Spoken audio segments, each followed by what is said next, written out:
Alright, hello everyone.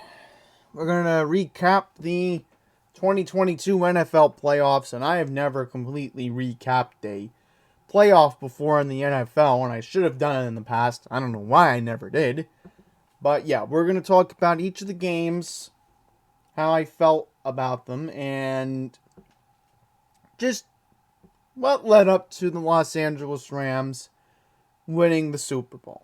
So without further ado, I'm going to go to the easy contests first. And easy contests is what I mean. Let's get into the Tampa Bay Philadelphia matchup. And Philadelphia's offense did not look good.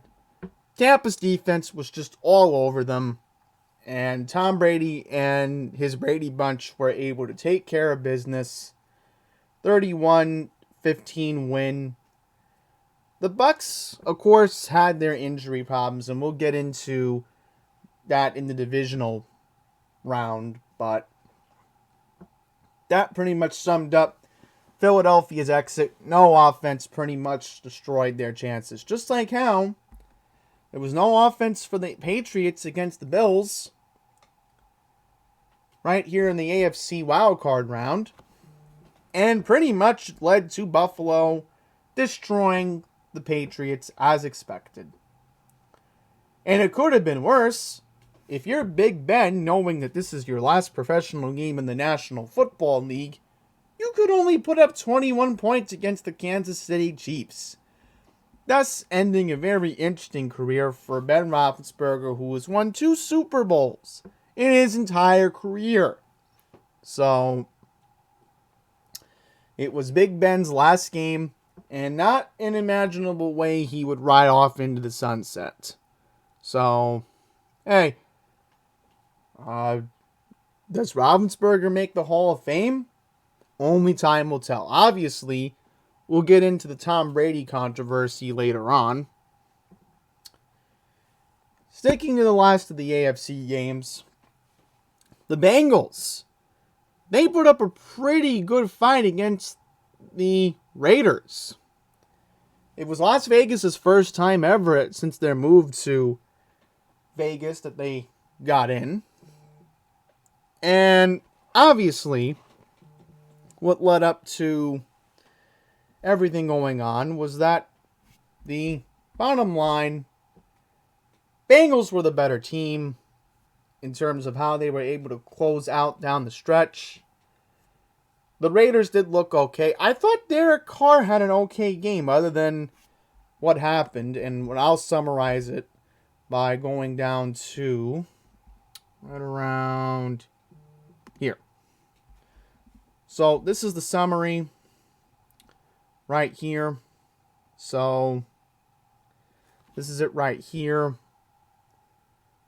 The Raiders forced a 3-and-out, giving the ball back on their own 35-yard line with 1:51 left and no timeouts. On their first play, a roughing the passer penalty on Khalid Kareem turned Jackson's 15-yard reception into a 30-yard game. So, pretty much, the Bengals made a little bit of a hiccup. Incompletion and sack by B.J. Hill brought up 3rd and 17, but then Carr completed a 23-yard pass to tight end Darian Whitmer on the Bengals 19.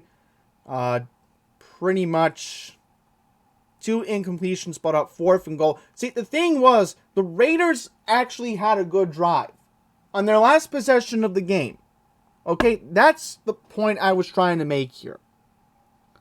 And last but not least, Derek Carr made a bad throw near the end zone, and thus giving the Bengals their first playoff win since Boomer Esiason was their quarterback. So officially, the curse of the Esiason ended, and yes, I'm going to show you Boomer Esiason's picture just to prove a point.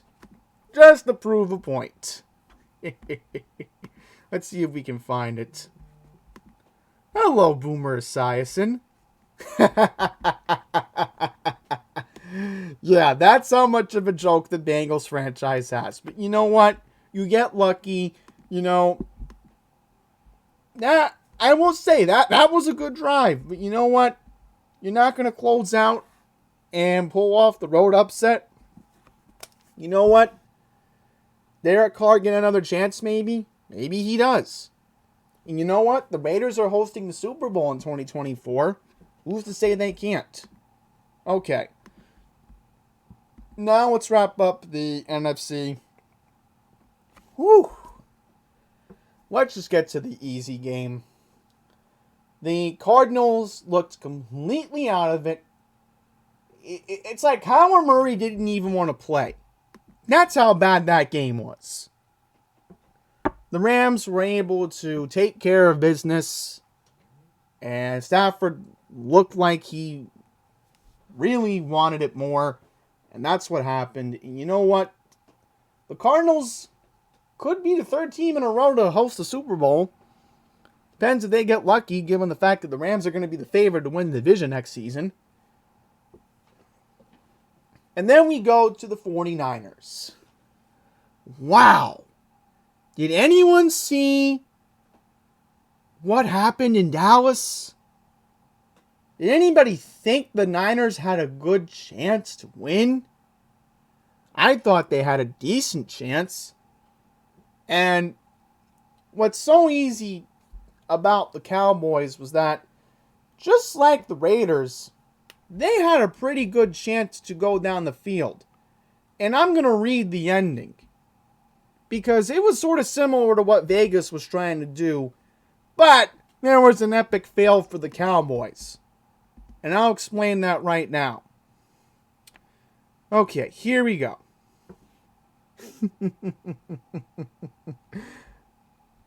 There we go.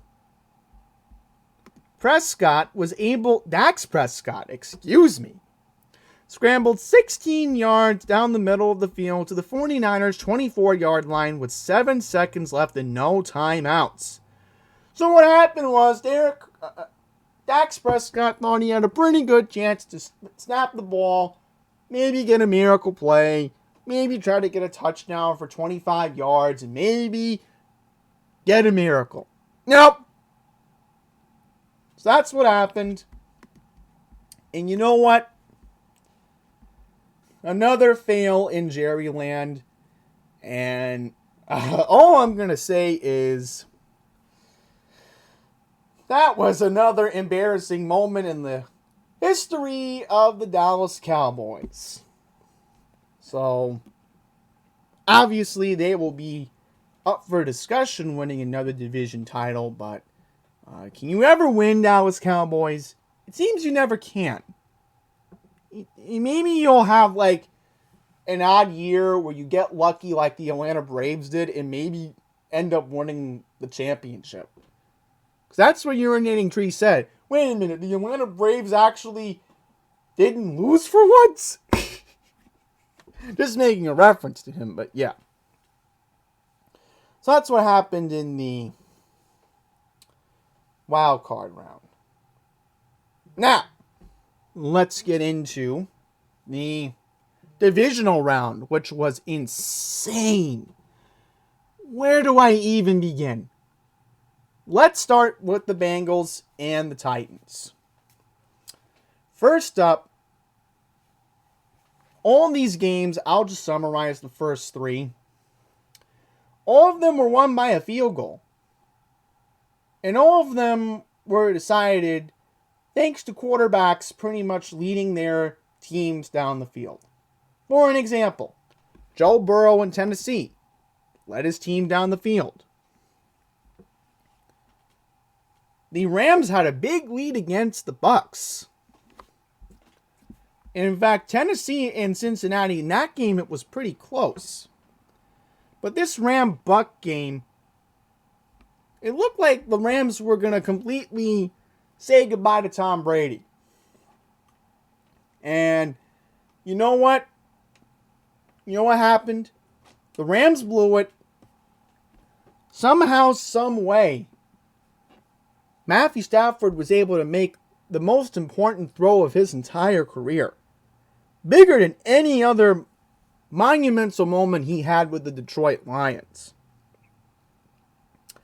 And then what happens is another field goal. Just like the 49ers and the Packers. Why was that a low-scoring game? And when I define low-scoring is the fact that you can't put 15 points. That should be a minimum for a football score. So what happens is Jimmy Garoppolo somehow was able to lead the 49ers down the field. And for a lot of people who have parlays on Aaron Rodgers, they certainly, made everyone feel upset in Lambeau Field. And then let's get into Kansas City and Buffalo. It looked like Josh Allen was really hungry to go to the AFC title game. It looked like a strong possibility that we were going to go to Buffalo on January 30th. It was like a back and forth dogfight between the Bills and the Chiefs. And it's going to be the norm in the NFL now, where I'm going to predict this in the AFC. And I can't say what's going to happen in the NFC because the NFC is... It's like the NFC is more of a unpredictable conference compared to the AFC. Well, I'm telling you right now, this isn't the last of the Buffalo-Kansas City rivalry. Because Buffalo is going to be around for a very long time. And so are the Chiefs. In the end, the Chiefs were able to get the game-winning overtime touchdown. And that's what pretty much happened. That's what led up to a crazy divisional weekend. In which I have to say that these playoffs in the divisional and the championship round, it was something. It was like a true spectacle. Something that we see a couple every other years or something. I don't know. So let's move on to how the Bengals were able to go into Kansas City and upset the Chiefs. So, another overtime game. Evan McPherson has been the storyline besides Jamari Chase, besides T. Higgins, besides Joe Burrow, besides Joe Mixon. They ended up having a very good chance to win the game because what happened was Kansas City choked in overtime. They had the ball first. Now, in the divisional game, Kansas City had the ball first and won the game on a touchdown. So what happened was, the Chiefs gave the ball back to the Bengals, and the Bengals pretty much won that way. Evan McPherson. Oh, man, I'm a Baltimore Ravens fan, and I have to see this guy twice a year now. Ugh. Well, the Bengals were in the Super Bowl. Wow. So I guess Boomer Esiason's curse was good luck. On to the NFC. Man. It's like the 49ers just never wanted to quit that game. But I will say, the Rams really got lucky to kick a game-winning field goal in SoFi Stadium. And you know what? Now we move on to the Super Bowl. First, I want to go into the summary of Odell Beckham. A man who claimed he loved playing with the Giants, hated his time in Cleveland, and somehow ends up on a super team known as the Los Angeles Rams. Wow. He actually has a Super Bowl ring. Aaron Donald, for another example. He's waited so long, a defensive tackle, Pro Bowler, to win a Super Bowl championship. And I will say, Cooper Kupp did deserve to win MVP. Just because you get 2 touchdowns, they're going to look at that stat and say, you know what? This is a good idea. Let's give him the MVP of Super Bowl 56. And I will say this right now. I personally had thought that this game was going to go to overtime. The way the Bengals looked like they were going to maybe give Evan McPherson another chance to kick the ball again. I said to myself, I was saying, McPherson's practicing. He's getting ready to send this game to overtime. We've only had 1 Super Bowl that's gone to overtime. And that was when the Falcons blew it against the Patriots. Anybody remember that Super Bowl? Anyone? Anyone? I certainly do. But when you make a dumb decision, and when you're Joe Burrow, and you're literally trying to, first of all, you had your timeouts left. Okay? Alright? Let's go to YouTube and show you what happened. Let's go to the end of the game. Let's just quickly go to the end of the game.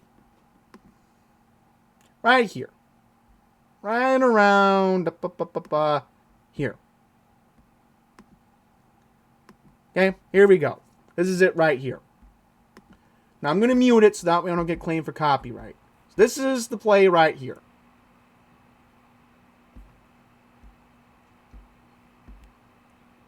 This is not it. So they're going to show it in a second, but mind you, it was a 4th and 1.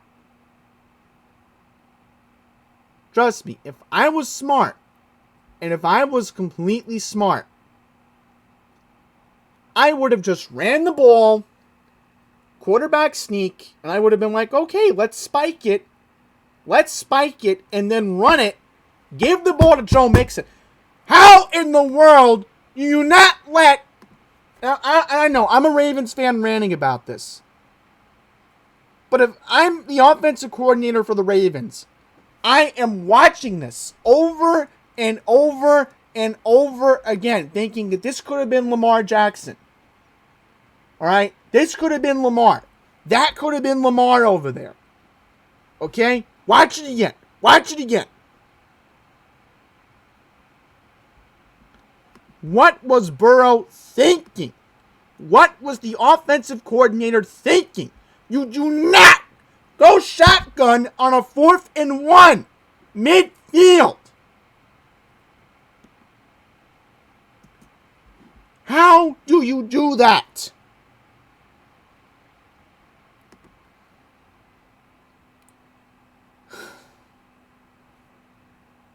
You know John Harbaugh would have the ultimate confidence in Lamar Jackson. All right, Lamar. Sneak it, get the first down, and we'll spike it. Let Justin Tucker get an opportunity. Because Tucker can kick it from 47 yards out. He's been known to do that. He owns the NFL record for the longest, longest NFL kick of all time. I know, I'm ranting about something dumb, but you know what? That could have been the Ravens. Could have been my team. I would have been upset, obviously. Lastly, let's get into the odds for next year. Obviously, the Chiefs and the Bills are the favorites. The Ravens certainly have a decent chance. And who's to say they don't? They certainly do if Lamar could stay healthy. Without Lamar Jackson, the Ravens are just not themselves. Bottom line. Okay, worst odds are as follows. Lions, Giants, Jaguars, Jets, Texans. So, I'm going to wrap up this video. And I will be back in September to make some predictions. And let's hope I'm right about them.